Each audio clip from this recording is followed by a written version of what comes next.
할렐루야! 오늘도 우리에게 새날을 주신 하나님께 감사드립니다. 기도하겠습니다. 사랑과 은혜가 풍성하신 하나님 아버지, 우리를 사랑하셔서 오늘도 우리에게 새날을 주신 것 감사드립니다. 주님, 이 아침에 우리가 하나님의 말씀을 묵상할 때 주님께서 우리 마음 가운데 함께하여 주시고 말씀 가운데 주시는 새 힘을 얻어 오늘 하루를 살아갈 수 있도록 인도하여 주시옵소서.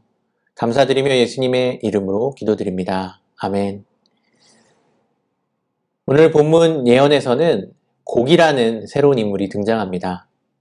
그는 마곡이라는 땅의 왕으로 하나님의 계획에 따라 세상 나라와 민족들과 함께 군대를 모읍니다. 그리고 이제 막 회복되어 평화롭게 살고 있는 이스라엘을 공격하고 약탈하려고 합니다. 하지만 이 하나님의 계획은 사실 이스라엘이 아니라 오히려 그들을 심판하기 위한 계획이었습니다. 그들이 이스라엘을 치려할 때 하나님께서는 이스라엘을 공격하는 악한 세력들을 칼과 전염병과 천재지변을 통해서 심판하실 것이라고 예언하고 있습니다. 그리고 이 일을 통하여 하나님의 위대함과 거룩함을 나타내실 것입니다. 오늘 본문은 이해하기가 쉽지 않은 본문입니다.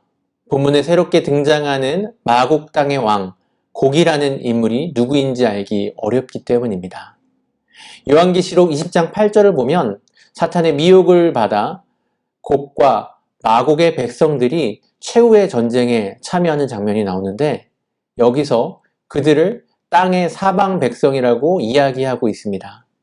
이를 통해서 본문에 나오는 마곡 땅 왕 곡은 어떤 실제 역사 속의 인물이라기보다는 세상의 모든 악한 세력을 의미하는 상징적인 인물이라고 볼 수 있을 것입니다.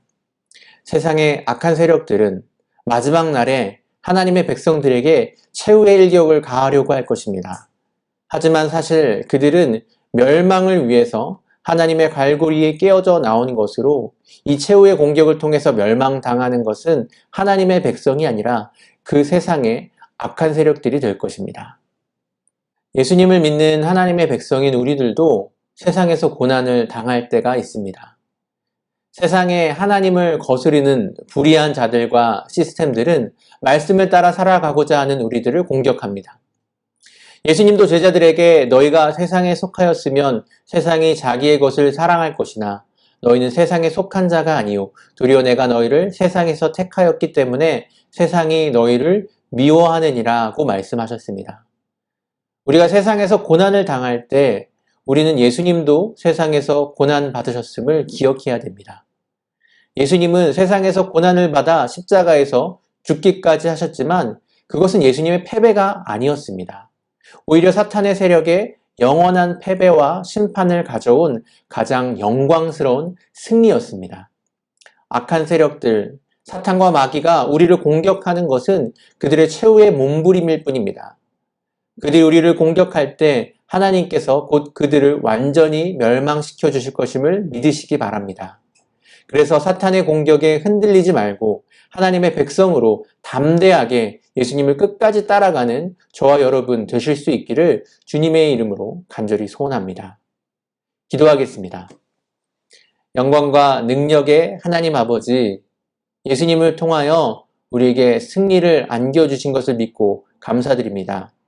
이 세상을 살아갈 때 우리가 당하는 고난 가운데서도 하나님의 영원한 승리를 믿고 흔들리지 않고 의의 길로 나아가는 우리들 될 수 있도록 인도하여 주시옵소서. 코로나 바이러스의 어려움 가운데서도 하나님께서 이 고난을 빨리 사라지게 해주실 것을 믿습니다. 아픔 가운데 있는 교우들과 모든 이들 주님의 사랑으로 돌보아 주시옵소서. 감사드리며 예수님의 이름으로 기도드립니다. 아멘.